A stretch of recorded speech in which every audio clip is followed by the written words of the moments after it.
I'm Jeff Boggs, your instructor. Welcome to week 3 of Geography and Tourism Studies 2P21. Last week in lecture, we learned about Spickard's 10 logical structures that he describes in chapter 2 of his book. Spickard describes 10 logical structures: true experiments, quasi-experiments, ex post facto research, and correlational research. These 4, you'll recall, all require quantitative or numerical data. And in geography and in tourism studies, ex post facto research and correlational research are much more common than either quasi-experiments or true experiments. Descriptive research, case studies, and historical research are the next set, and those are quite common for qualitative or mixed methods research.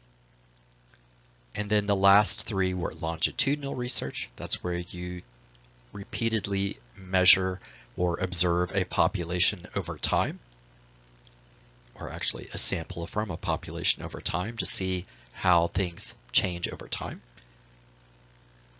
There's meta-analysis. I've never seen this in geography. It might occasionally exist in tourism studies. And action research, which I pointed out was actually something that you might make use of in the world of work. These first 4 Spickard refers to as do questions. These next 3 then he refers to as what questions, and then these last 3 I call them sort of a miscellaneous category because they are odd ducks. So some kinds of longitudinal research could be lumped in with the first 4 if it requires numerical data, if it requires qualitative data, so maybe interviews. It would be more along the lines of perhaps being more similar to these next 3.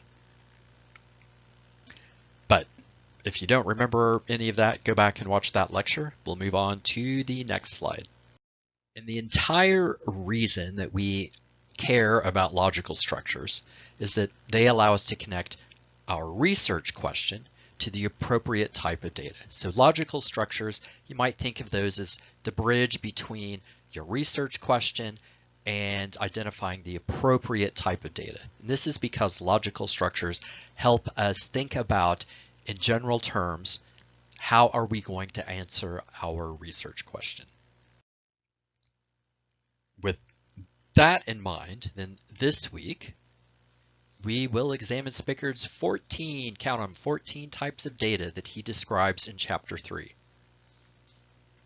Now, these 14 kinds of data, when I originally saw this list, I thought, this is kind of weird, but it actually, once you sort of immerse yourself in it, it starts to make some sense. And I will talk about how, in particular, some of these kinds of data are more likely to be found in, say, physical geography, or in tourism studies, or in human geography, depending on the circumstances. As you will recall, based on the last 2 weeks' lectures, Spickard identifies 6 steps for carrying out research. His first was to develop a good research question. His second was to choose a corresponding logical structure. And this first step, that was week 1, logical structure, covered that last week. There were 10 logical structures, remember? His next step then is to identify the type of data you need. And here he argues there are 14 kinds of data. After this week, then you'll be better prepared to think about data collection methods. He identifies 12.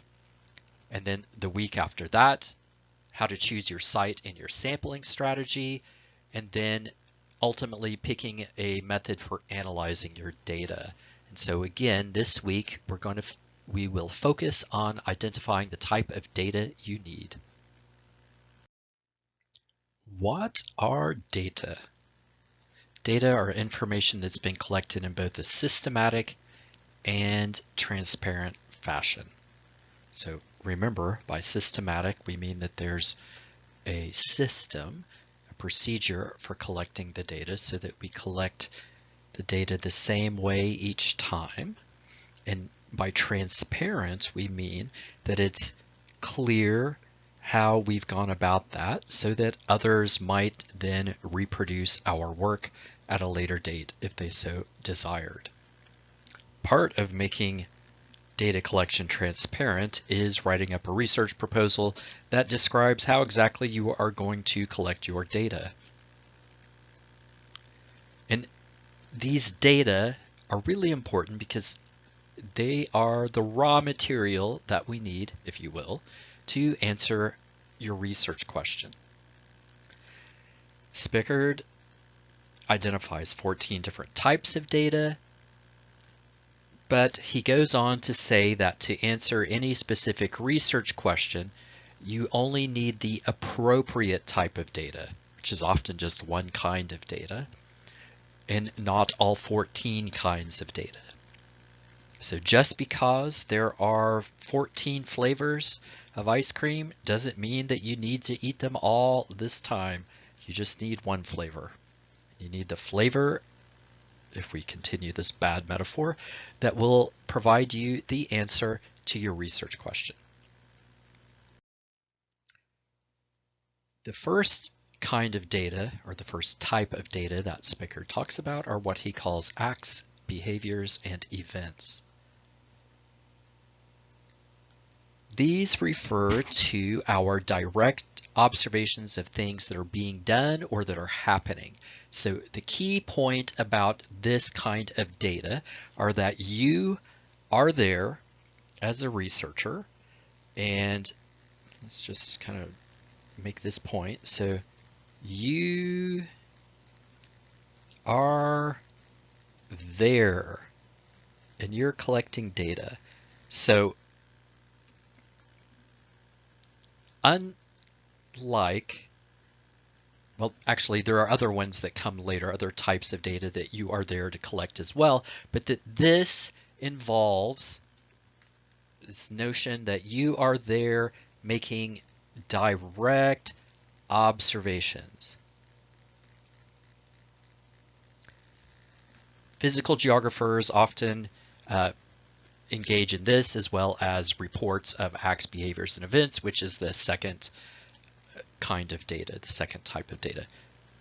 But before we move on to that, let's have some examples of this.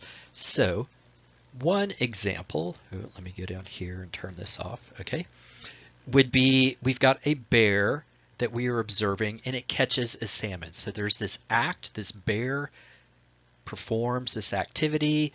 It doesn't have a fishing pole, it's just got its claws, it's looking in the water where salmon come. They run every year to go upstream and lay their eggs and then die.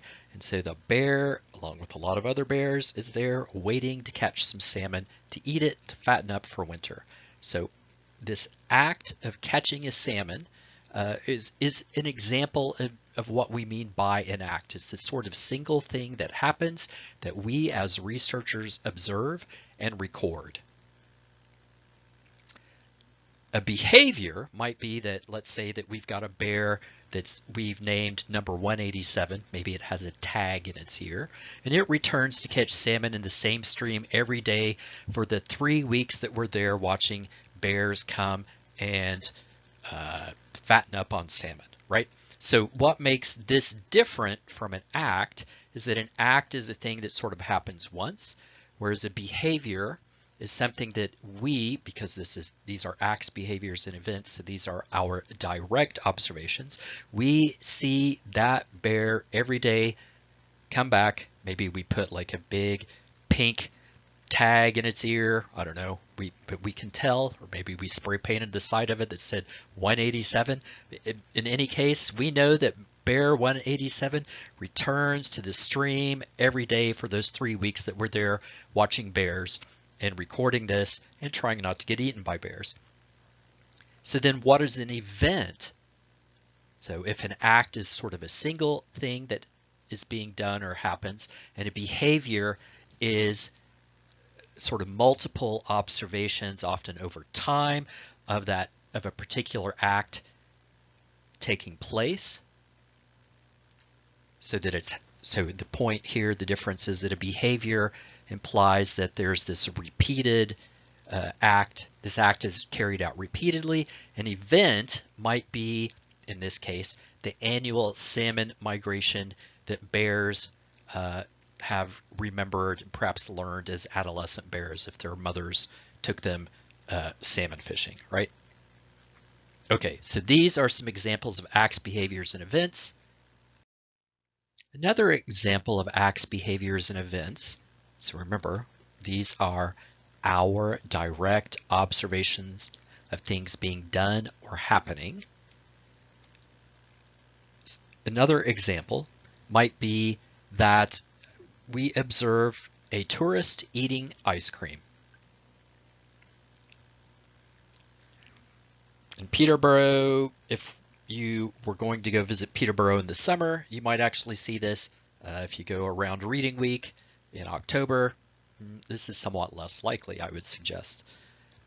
But then a behavior that emerges out of this might be that you go and observe a place where there are a lot of ice cream stands, and you go there for 3 days, and every day you see owners open up their ice cream stands in the last 2 weeks of May. So let's say that for the sake of argument, you've gone to Peterborough in May, and that you see that these owners are opening up their stands in the last 2 weeks of May, and they do that every year. So if you repeatedly went back, observed this, maybe photographed this, or just wrote it down, you drew a little map and recorded this information, a behavior that emerges out of this might be that they open sometime in the last 2 weeks of May, pretty much every year. An event related to this might be that Peterborough's cottaging season starts or begins, which I would imagine, not ever having actually been to a cottage myself or own a cottage, I would imagine that this doesn't start until things begin to warm up, which I would say would be around May. So here we have some examples of acts, behaviors, and events.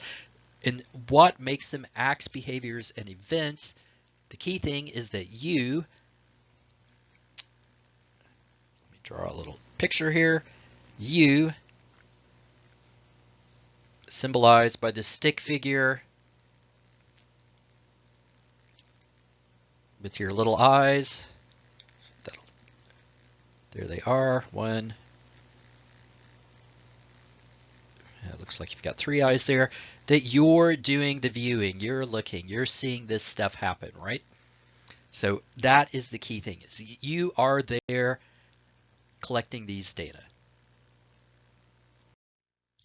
When I began teaching this class in 2018, it was about a week or 2 after my mom passed away in August of 2018, sort of late August. And that was on my mind. And as I was working through these different kinds of data, it helped me realize that I could frame my mom's death as an act, for instance. I wasn't there to witness it. My brother was, my sister-in-law was. They were in the hospital room. My father was, my sort of a niece of mine was. They were there to observe my mom basically be taken off of life support after the pulmonary problems. So that would be an act in the sense of acts, behaviors, and events, right? So it's a thing that happened. I had a behavior as a result of this. So I grieved, or I suppose maybe I still grieve. It's kind of strange when someone passes away that raised you. It's a kind of a weird experience. But I have this behavior in which I grieve, and that this is pretty normal.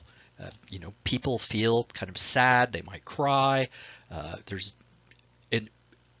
what makes it a behavior is that it's, an act that's repeated over time, in the sense of, not in the sense that it's at the same intensity, but, I still get sad when I think about it. And at the same time, even doing this makes me think about, the good things, like having this particular example still makes me think about how my mom, in some ways was pretty awesome. So at this point, I would recommend that you call your mothers and say, "Hi, Mom, I love you," or something like that, assuming you're on a reasonable relationship with them. Okay, and then the event related to this is that we held a funeral in her honor, right? So here are some more examples then of acts, behaviors, and events that are hopefully not too gruesome or grisly. After all, death is a part of the human experience. When he is discussing acts, behaviors, and events as types of data, Spickard then takes this as an opportunity to talk about what he calls first order phenomenon. And by this, he means these are acts, behaviors, or events that we witnessed directly, so that we observed directly, or we might have also observed them through, say, binoculars. So if you're studying bears, you might actually not want to be all that close to them. You might instead want to be in a stand off in the distance using high-powered binoculars to figure out, is bear 187 coming back yet again today to gorge himself or herself on salmon? But we would still count that as a direct observation. Or other kinds of equipment could also be used to make real-time observations that you are also there sort of operating the equipment, or for which you are also operating the equipment. This is the norm in physical geography. So especially in the Peterborough Field Course, you will go out, you will collect soil samples, you will collect water samples, and these are all basically allowing you to measure, I suppose we might think of, particular pH levels as a sort of event. They're not really acts or behaviors because there's no agency. There's no one's actually determining that the pH wants to be at this level. It's sort of a happenstance as a result of various natural processes. But I suppose the big point here is that these kind of data, these are normally what in physical geography are collected. This includes data from instruments used for remote observation, such as cameras on drones. So perhaps you're flying a drone and recording what it's seeing in terms of, say, ground cover, or you're looking for bears or salmon. That counts as a first order phenomenon, so that you're collecting behavior on either acts or behaviors or events. And then we might also think of weather stations operating in a similar fashion. And so, weather stations, especially if you're staffing the weather station, collect data about atmospheric conditions, so precipitation, temperature, air pressure, all of these sorts of things. So if you are water sampling, that also would count. And even if you're water sampling using, say, a little robot that goes out and collects water, as opposed to you putting on your waders and tromping out into a stream, those kinds of instruments used for remote observation, we're going to count those for the purposes of this course as examples of acts, behaviors, and events. In Spickard's system of 14 types of data, the second then are reports of acts, behaviors, and events. The key here is that these are what Spickard refers to as second order phenomenon. And so these are accounts others provide about acts, behaviors, and events they did or experience. So the key point here is that you did not observe this. Instead, someone else is telling you that this happened to them or they saw this thing happen. So these are accounts that others provide about acts, behaviors, and events that they either engaged in or that they experienced.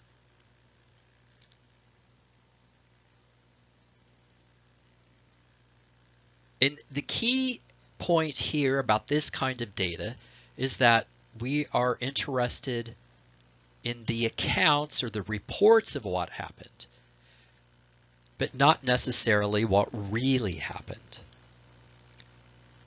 So a thing to recall about human beings is that people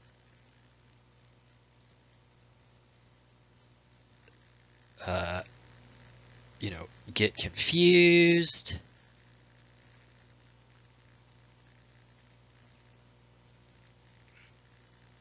They forget.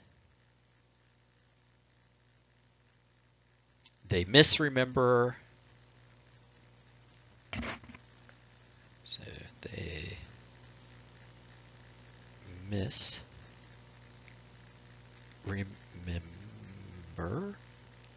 And they also lie, right? L-I-E.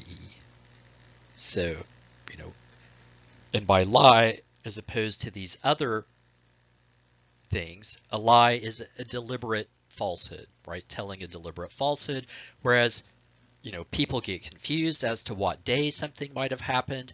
They forget. They can misremember things. I spelled misremember wrong. Oh well. But the point about people and the point about this second kind of data is that these are reports of things that people claim that they saw or experienced.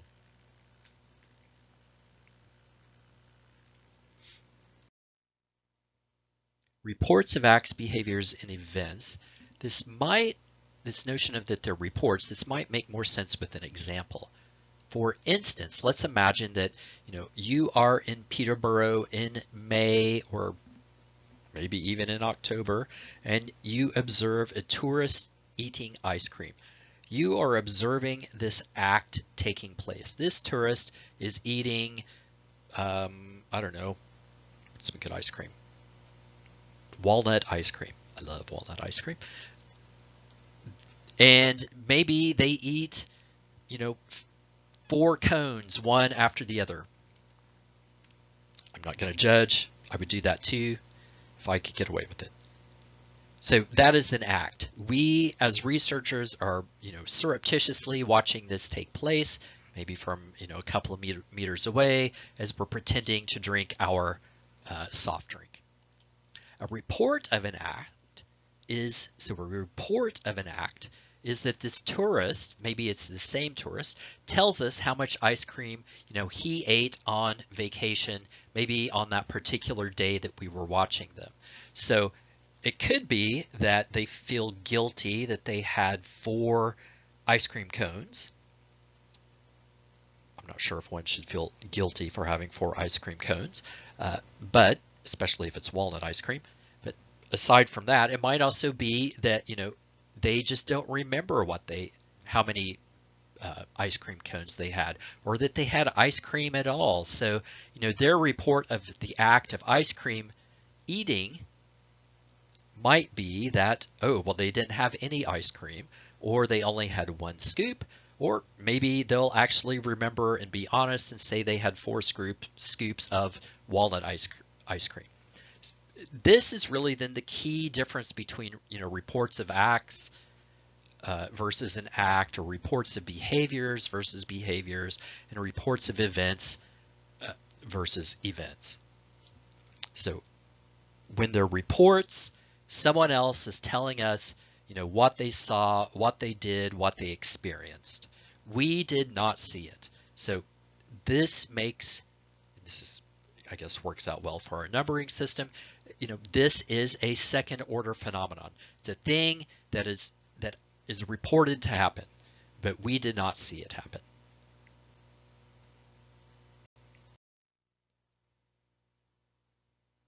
Spickard's third kind of data are what he refers to as economic data, which I suppose are maybe a kind of second order phenomenon if we make that system, or if we use that system. But I'm not completely sure how useful that is for understanding all the different types of data. Anyway, let's return to economic data. So these are basically reports of economic activity. So we might think of that as an action, like being employed or being unemployed, or making a sale or purchasing a house. And that these are data that are systematically collected by government, banks, firms, nonprofits. The key here is that the data tends to be systematically collected and usually released, or if it is released, is compiled on a quarterly or monthly or an annual, so every year, that it's compiled in these sort of lumps, so of time, if you will. Examples are things like monthly unemployment statistics, or firm pamphlets for enticing investors to purchase stocks or bonds for a particular company, or for that particular firm. Bank of Canada reports would be an example of this. The Ontario Auditor General reports about sort of financial expenditures by the provincial government would be another example of this. In my own research, I make a fair amount of use of economic data to understand sort of larger trends and changing patterns of employment or industrial activity in particular industries. And whereas number 3 tends to aggregate data from a lot of different individual people or firms, so the data are really aggregated so that they're all kind of added up. So, we have 42,000 people who opened new businesses, or 27,000 people who applied for unemployment insurance. We don't know about each individual person. We just know that it's, the total number of people that have had these things happen to them. With organizational data, this by and large focuses on one organization. And very often organizational data is self-reported or released and collected by that organization. And so these provide information, and in particular reports of acts and behaviors and activities of organizations. So these could be schools or school boards. They could be nonprofits like the United Way or a religious charity. They could be firms.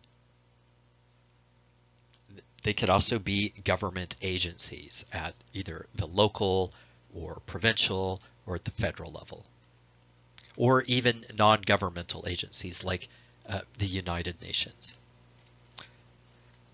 And what this kind of data have in common is that it usually describes the behavior of the organization, as well as describing the organization as an entity that has, is directed towards particular goals and objectives, and it may also talk about the different parts of that entity. So I suppose you could think of, actually the provincial government has different parts in terms of, say, ministries. so that there are multiple ministries. So there's the OMAFRA, Ontario Ministry of Agriculture, Farms and Rural Areas, if I remember correctly. But there are lots of other different ministries as well. So the point here is that for organizational data, it tells you something about the behavior. So it tells you something about what that organization does and often what it's done over the past year. An example might be an annual report of a nonprofit. So the United Way might say, they collected such and such amount of money, and they've used this money to support various kinds of programs like after-school programs or, job retraining programs. We would also perhaps talk about, who is on their board, where do the board members come from, what were big projects or important things that happened that year for that particular nonprofit. Another kind of organizational data that if you're Ontario, you might be, if you are from Ontario, that you might be familiar with are EQAO results for each school board, and actually even for each school, which capture the performance of kids in, I want to say like grade 4, and my daughter's had to do these before, but over a couple of different grades. And these kinds of scores in math and literacy and something else, which escapes me, they are used to sort of understand how well students in this particular school or school board are performing relative to the province's standards. Another kind of organizational data could be city council meeting minutes. I don't know if you've ever sat through a city council meeting, but if you don't have time to sit through one, often you will be able to access the minutes for those meetings. And so minutes will record sort of the gist of what happened during that meeting. They don't necessarily have all the details, but they provide a record of what happened as the city council was conducting business as it meets to determine, whether they should pass a budget or not, or how to deal with, rabid squirrel problems or God knows what else. Spicker's fifth type of data are what he calls demographic data. And in some of my courses, I make use of this, and in some of my research in the past, I've kind of made use of this as well. And so demographic data tells us about the collective characteristics of a population. So for the province of Ontario, what is the average age? How large is the province's population? How many are male? How many are female? How many people perhaps have tuberculosis? Even that's more of kind of health data, but once upon a time, those kinds of data were actually available in something called, especially health data, were available in something called Vital Statistics of Ontario, but is no longer published, which is kind of annoying. For my own research, it's annoying.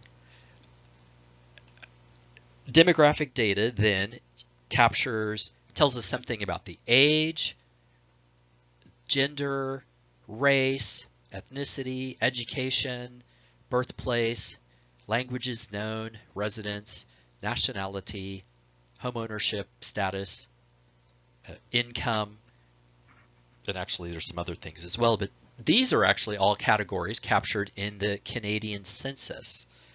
So it might be that when you go to Peterborough, that while you have to collect your own data, it would be useful for you to also understand something about maybe the age structure, the age sex structure of the, so make a population pyramid to understand something about Peterborough that might actually be relevant for your research. What I will say here is that if you are interested in asking people demographic questions, it can be useful to compare the data that you collect with data that's collected by every 5 years by Statistics Canada.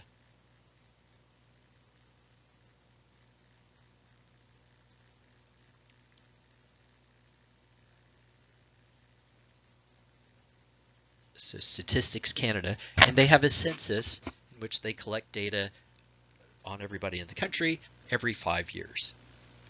So you might find that useful. Self-identity is the sixth kind of, or the sixth type of data that Spickard identifies or discusses. And so self-identity refers to the labels that we use to describe ourselves, right? I'm white. I would say that I'm middle-aged. Some people would say I'm old, but I prefer to say I'm in a mature middle age. I suppose in the Canadian context, I would be considered a new Canadian. I'm short. I don't know to what degree these things are necessarily always part of my self-identity, right? But I have particular terms or ways that I think about myself that I use to describe myself to other people frequently.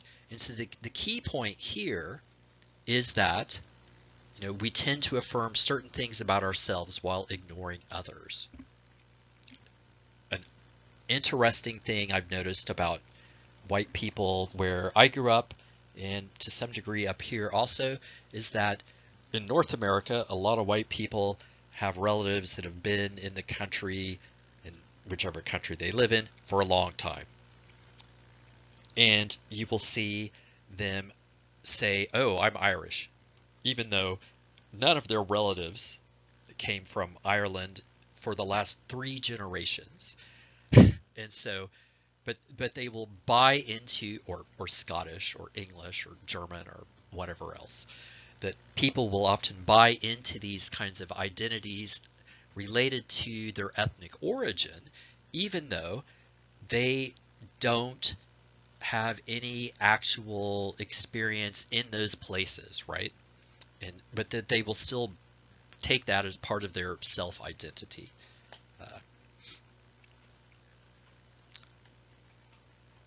The thing to remember here is that while I think it's silly for someone who, has family members that have been in Canada or the United States for the last 130 years to still, that they still think of themselves as, fill in the blank European ethnicity, they're allowed to do that. That's part of their self-identity, right? And so the point is that the identity we give ourselves, that these identities, not only do we emphasize some things and ignore other things, but they're often different from the identity others assign to us or assume about us, right? So people see me as a professor and they're like, "Oh, you must have come from a fairly well-to-do background." That's not really the case, but I'm doing reasonably well for myself now, right? So, I've been called bourgeois before, even though when I was younger I would have probably broken someone's nose to be called that, if they had called me that. So, fortunately, I've mellowed with age. So, self-identity is, what people, what people think of as their own identity, and these identities may not be the same identities that other people assign to them based on sort of external appearances. Spickard's seventh type of data are what he calls shallow opinions and attitudes. These are opinions and attitudes that we can quickly express without lots of introspection or thoughtfulness. So things that we just sort of can say off the cuff.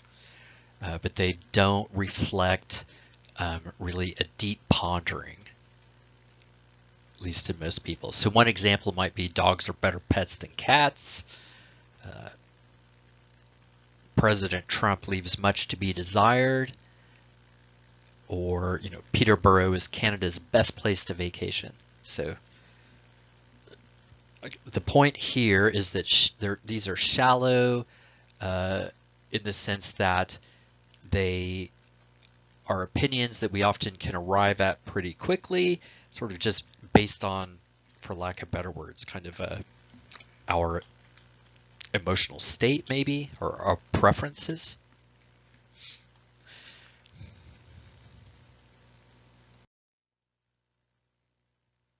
And these shallow opinions are contrasted with what Spickard calls deeply held opinions and attitudes,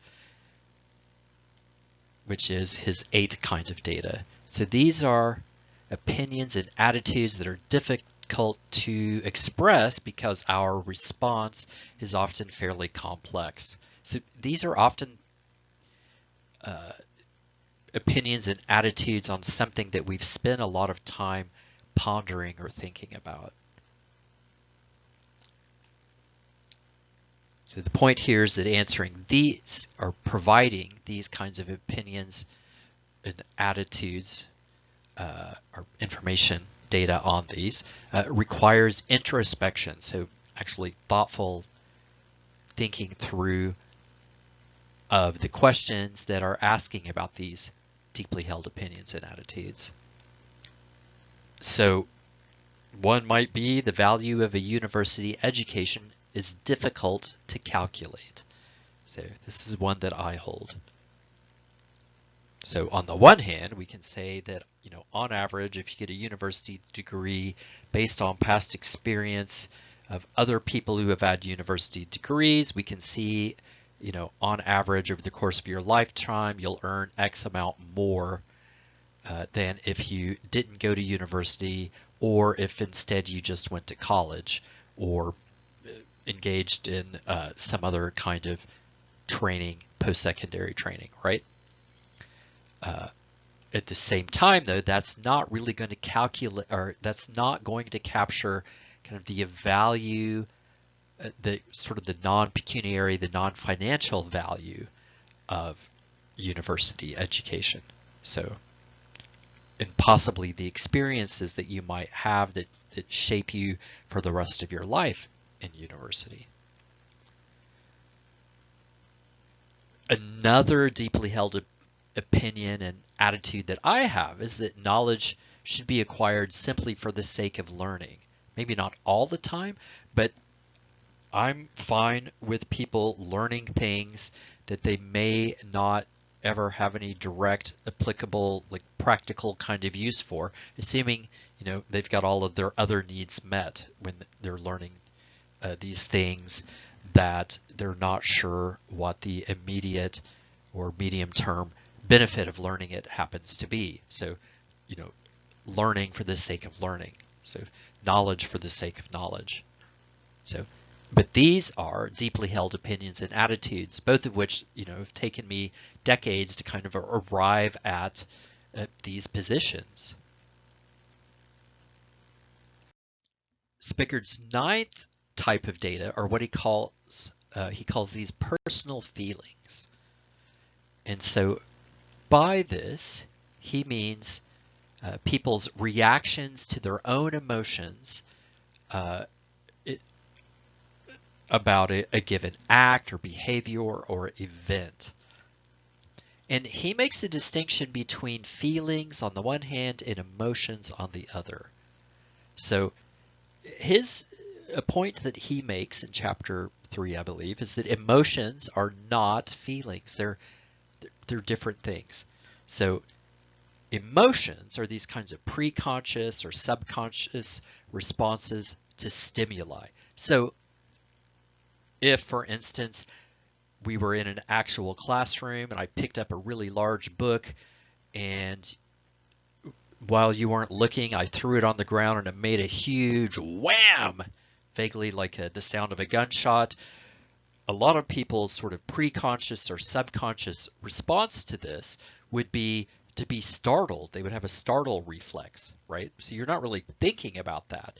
It's this sort of, so it's this pre-conscious kind of reaction to stimuli in your environment, right? This is something that we've evolved, over millions of years. So this is not, this is a thing that happens that we don't decide on or that we really process very much. Feelings, though, are our thoughts about these emotions, right? So it could be that, you have this startle response. You're literally like scared. Maybe you spill your coffee or jump up in your seat, or your heart starts to race as a result of this loud noise from where I threw a book down in the classroom. To demonstrate actually what an emotion is. And then your feelings about these emotions, so your feelings are actual thoughts about these emotions. So you might think like, oh, it's some people, I suppose, might feel shame that they've had the bejesus scared out of them by something like that. Other people, might couch these emotions then in terms of like, oh, it's safe. This was just a humorous situation. Though honestly, that's kind of a jerky thing for an instructor to do, to scare the bejesus out of their students. But I guess the point here is that they're really different things. And so for 9, it's trying to get a sense of people's reactions to the emotions that they've had.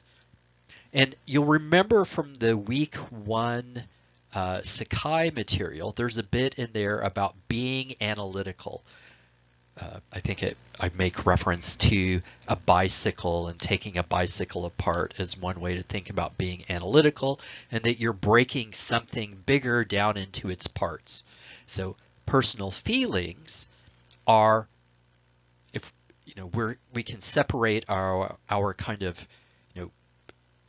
animal or pre-conscious startle responses from our feelings, the way we think about these startle responses. And so that can be one way or an example of being analytical, in that we're splitting these two things apart.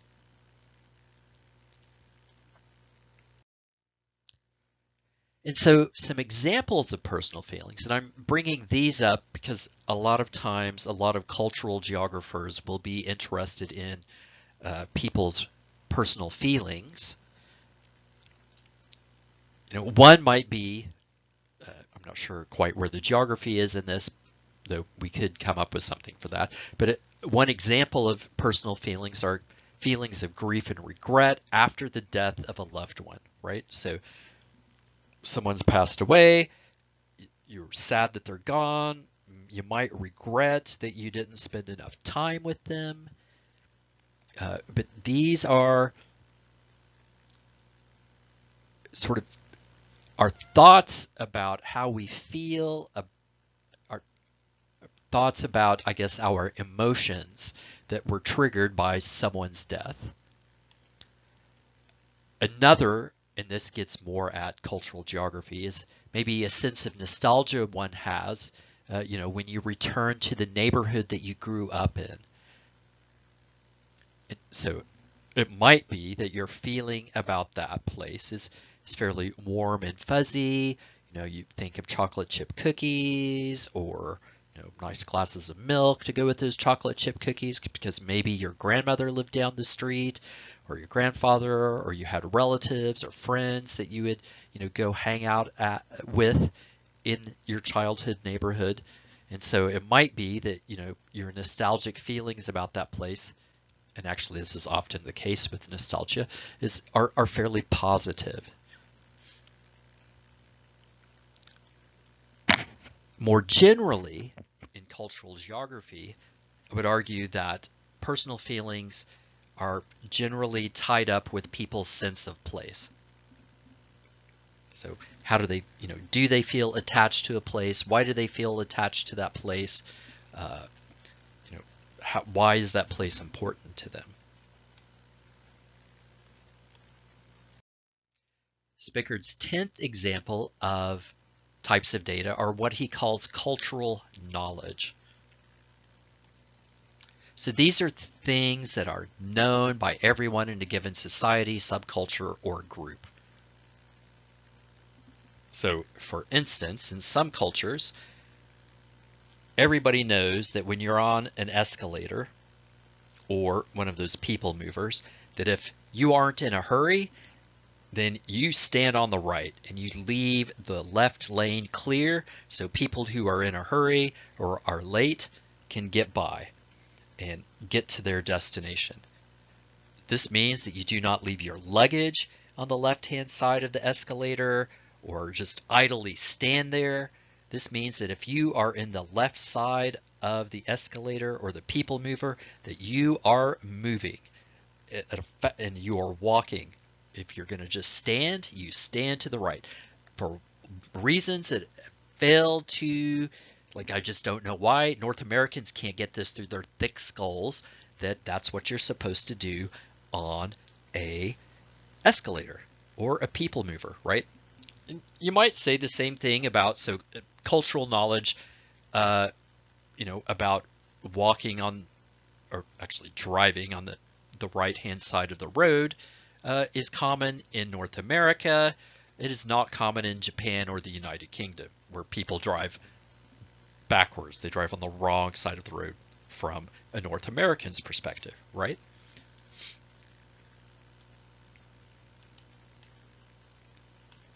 So if you've ever felt culture shock, it is because you lack at least in part, because you lack the cultural knowledge needed to navigate the new culture.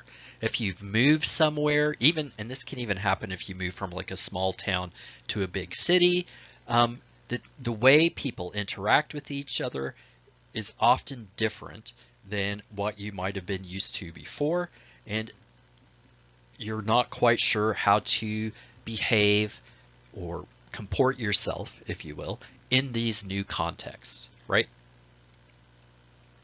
Sometimes people will say, this is common sense. The problem with common sense is that it's only common sense in some places. So in some cultures, you can take your dog into a restaurant and nobody bats an eye. In others, dogs are seen as sort of unclean creatures and often actually tools of an oppressive police state. So, what might be commonsensical to a dog owner or a lover of dogs generally, is in a North American context where actually you typically don't take your dogs in. You might go to Central Europe and think like, oh wow, I've reached dog nirvana. Like people can take their dogs wherever. And then again, you might go to some places in the Middle East and people's reactions to dogs are often very different, and that dogs can be seen as sort of unclean animals. And there are particular kinds of dogs that are also then representative of kind of oppressive, authoritarian states. So, when they release German Shepherds to bite protesters, for instance.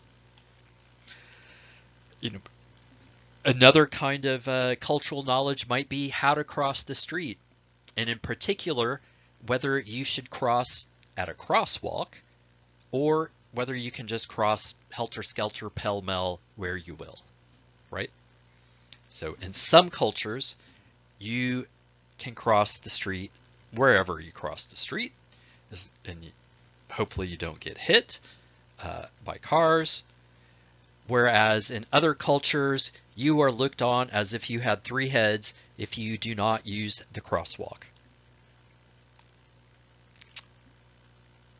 Another kind of cultural knowledge that we often may or may not have developed is how to dress in a given situation, or whether you can swear in a given situation, right? Or whether it's appropriate to swear in a given situation. So there are all these kinds of things that as a result of living in whatever culture or subculture or group you grew up in that if you go and interact with a lot of people in another culture or subgroup or subculture, you will probably have to learn new ways of interacting with these people. So these are all examples of cultural knowledge, right? So, oh, another good one is like, what do you do when someone farts, right? So in some cultures and in some time, like historically, there have been times when farting was seen as a compliment to the cook, and there are others in which someone farts and no one bats an eyelash and everyone ignores it. And then there are others where, you might hear someone say like, I don't know, I'm trying to think of something. My dad used to always make jokes about beans and being the musical fruit. The more you eat, the more you toot, right? So these are different kinds of knowledge of, when is it appropriate and in what places is it appropriate to acknowledge that someone has passed gas and not. So those are all examples of cultural knowledge. Spickard's 11th type of data is what he calls expert knowledge. So I have in the past collected data on expert knowledge with regards to publishing books in particular in Germany. When I did my dissertation work, I interviewed a lot of book publishers to try to understand why they decided to locate where they located. But while I did that, I also learned a lot more about how books are made in particular in two cities, but more generally, what was seen as the norm in the German context for book publishing. So expert knowledge refers to specialized knowledge known only to those specialists or experts, if you will, and not in their larger culture. And what's interesting about book publishing is that if you know something about book publishing in one country, often some of those same practices can inform or can help you understand what's happening in, say, the Canadian context or the US context or the Italian context or the Chinese context when it comes to book publishing.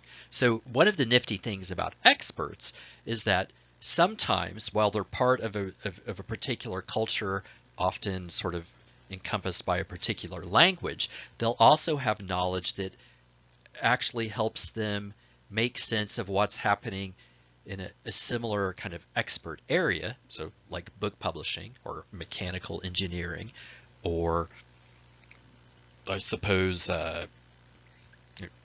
horse breeding, or lots of other weird sort of areas of specialist knowledge, that what you know, even though you're from one culture, what you know about, say, horse breeding or horse racing, for instance, or geomorphology, is still useful in another culture. So long as you're dealing with issues of horse racing or geomorphology in those examples. So some examples of expert knowledge. So one might be, you interview people who run an Airbnb. People that run Airbnbs have expert knowledge as it pertains to trying to make a living, leasing out or renting out often an apartment or parts of a house to guests that come. Another might be expert knowledge, related to collecting water samples for invertebrate surveys, so bugs, if you will, water insects, that from a stream. Another kind of expert knowledge that's probably actually fairly codified as well is, ensuring worker safety along a highway construction site. So often expert knowledge is associated with particular kinds of professions or occupations but not necessarily always, right? So you could have expert knowledge in something like uh, baseball cards or Pokemon cards, right? So in those contexts, you know to you know who is referred to in each of these cards. You might understand, in terms of baseball, what teams were these people associated with. You might have some sense of their statistics uh, for various kinds of markers of performance in sports, or if they're Pokemon cards, this Pokemon is, I don't know, like a water Pokemon. Not that I'm really sure what that is. And it has, these special abilities that allow it to, I don't know, clobber a fire Pokemon.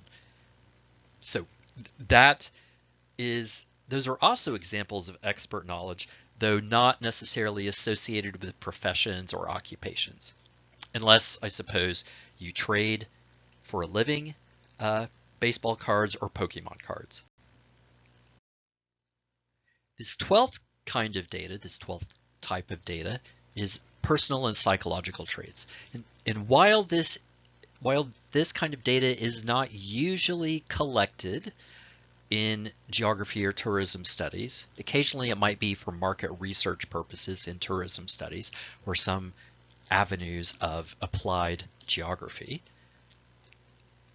it's still fascinating, to me at least. So this refers to, these kind of data refer to innate traits, so kind of inborn, if you will, traits that motivate on the one hand, but also constrain our behaviors, and that are largely below our level of conscious awareness. So if you think about people's personalities, is somebody outgoing? Do they tend to be really pessimistic, think that the sky is always falling? Do they tend to be tardy all the time? Do they overestimate or underestimate how much time they have to complete tasks? These are all examples of kind of psychological traits, or maybe personal traits that people have, and that often, we are not very aware of how these stack up against traits held by other people that we might know. So we might have a general, sense that, I think of myself as a kind of friendly, somewhat outgoing, talkative person. I'm not sure how that stacks up against the general population. With personal and psychological traits, they're not so much about our knowledge or, what we know. Like, do you know trigonometry? Do you, know the capital of New Brunswick? How many counts are in, a particular of how many, how much silk is in a 5-pound bale of silk? Like how many sheets of silk or what have you. So it's not that it doesn't really capture that kind of knowledge, and it doesn't capture feelings, which you remember, feelings are not emotions. Feelings are our thoughts about our emotions. What this kind of data really gets at is our traits. And in general, people usually have, at best, a kind of vague sense of what their traits are. This kind of data are fuel for most research in clinical psychology. If you've ever heard of, say, the Briggs-Myers personality test, this is a test that is given to an individual, and as a result of answering all these questions, assuming that people are answering them truthfully, and there's actually kind of safeguards built into this mass of questions to get at, to sort of subtly force people to answer them truthfully, mainly because there are just so many questions, and it's hard if you're going to give dodgy answers. It's hard to keep those straight, so that people generally over time with these kinds of personality tests are just worn down by the number of questions. And as a result, a psychologist and psychiatrists as well are able to use these to understand, your general kinds of personality types. But this is an EG here, which means, for example, the Briggs-Myers personality test is not the only example of this. There are other tests for personal and psychological traits that get at people's tendency, to be optimistic or not, and to be content with their life or not. And occasionally I have seen those used in work in geography and tourism studies. Spickard's 13th type of data is something that he calls experience as it presents itself to consciousness, which sounds pretty trippy to me. This is a direct experience before we interpret it. And so in some ways it has parallels with emotion as opposed to feelings, right? So a direct experience often conjures up emotions, like we have some reflexive response. And then later we interpret it. Sometimes that later is like 2 seconds after it's happened. Sometimes it's 5 years after it happened. But in this case, whereas before we were talking about emotions as this sort of subconscious or pre-conscious reflex to stimuli, that might be thought of as a kind of a direct, as an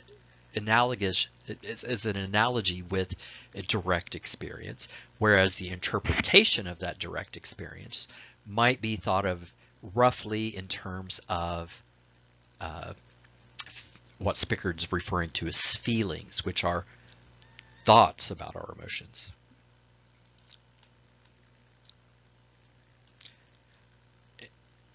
And so here, Spickard goes on to say that experience is what it presents itself to us directly, unmediated by ideas, opinions, feelings, or meanings. And I wonder if Spickard wasn't a phenomenologist, because this kind of data is what phenomenologists love to get their paws on. If Spickard wasn't a phenomenologist, I wonder if he would have just gotten rid of this category and instead thought in terms of emotion and feeling.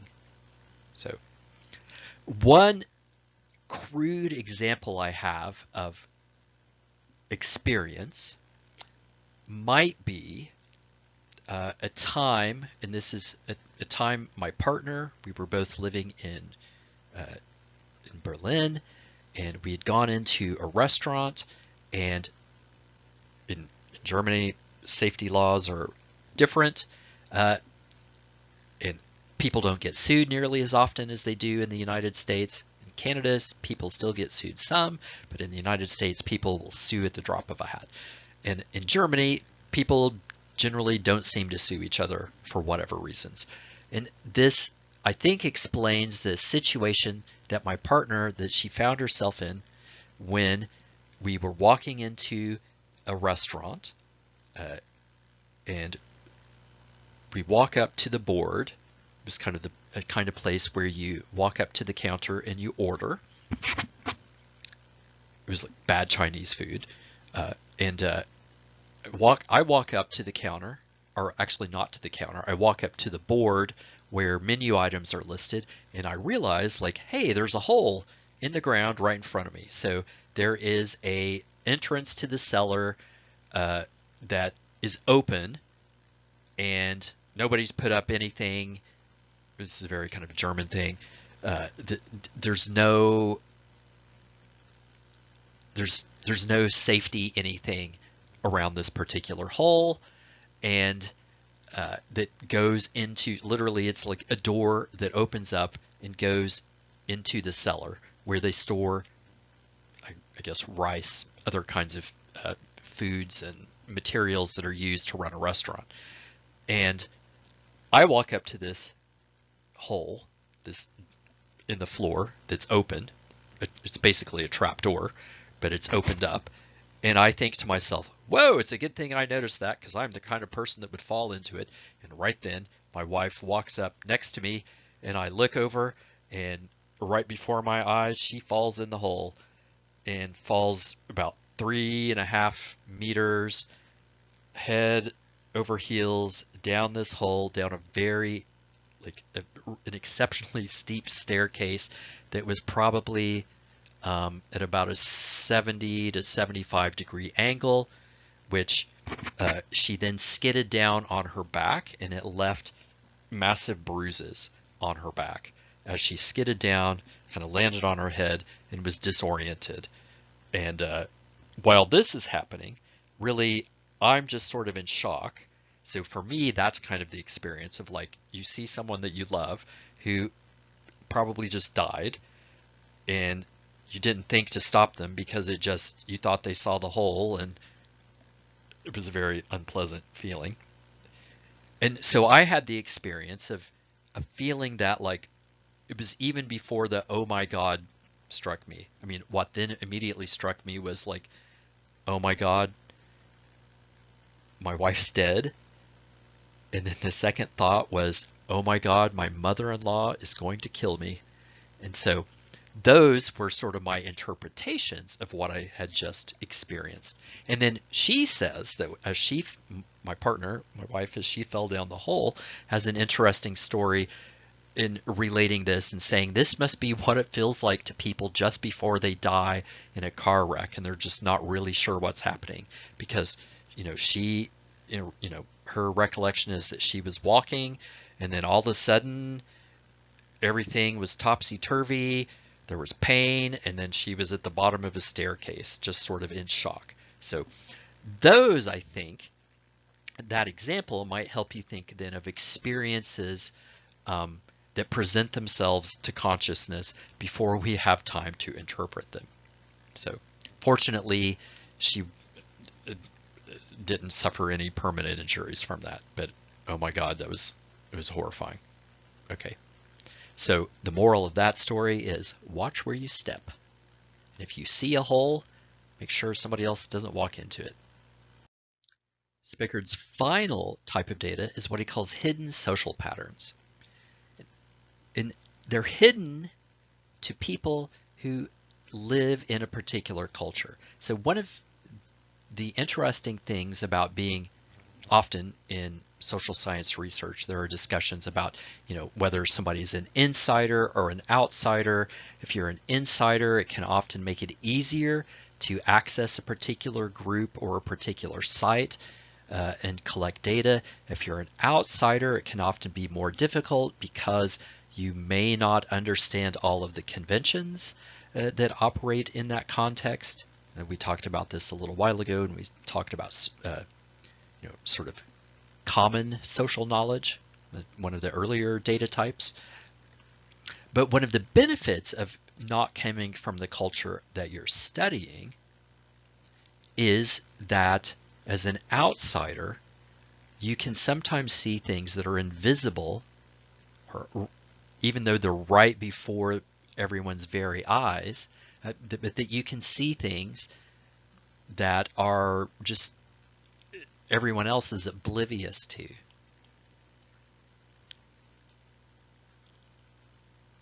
And so when Spickard is talking about hidden social patterns, he's referring to patterns of social behavior that are typically invisible to their participants.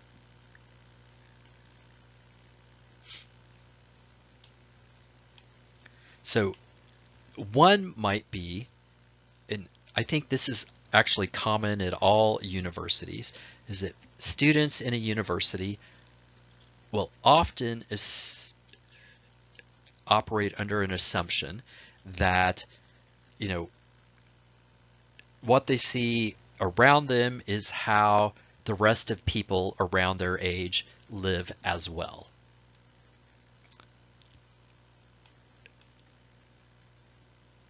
Another might be, with Canadian cottagers or Canadians, and especially, so I say this as a new Canadian, so like white Canadians have this thing about cottages. I don't know what it is, but, and I say this as a white person who's moved to Canada, but I've had conversations with other people who are also new Canadians, and they were kind of shocked.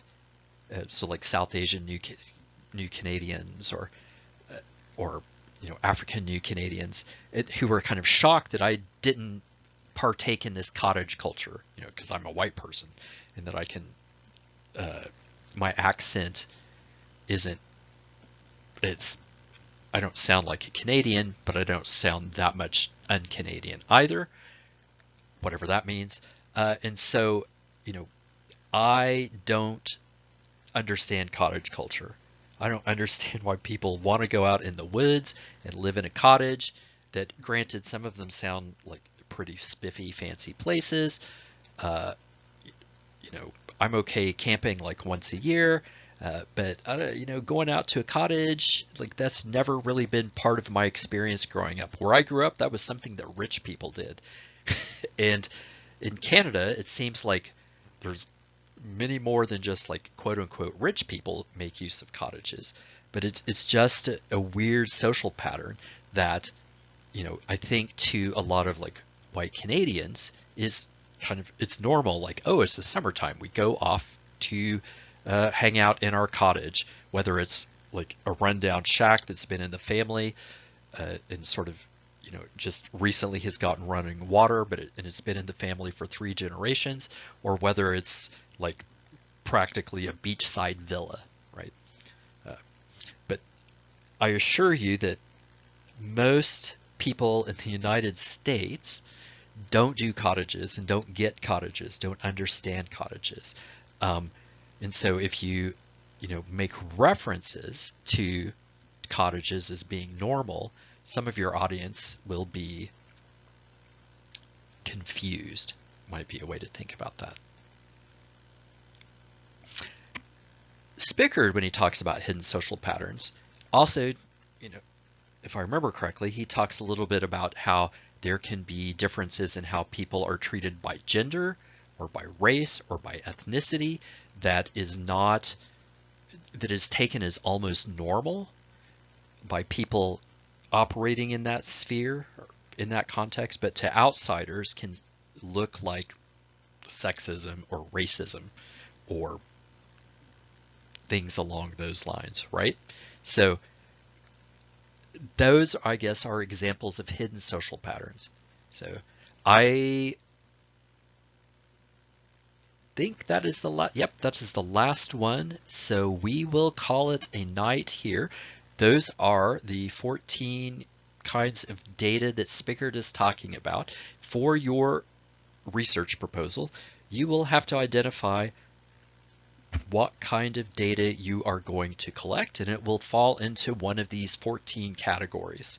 So that is why we are covering it. Also, as you write your annotated bibliography entries and as you write your literature review, you'll want to think about and record what kind of data do you think these people are using.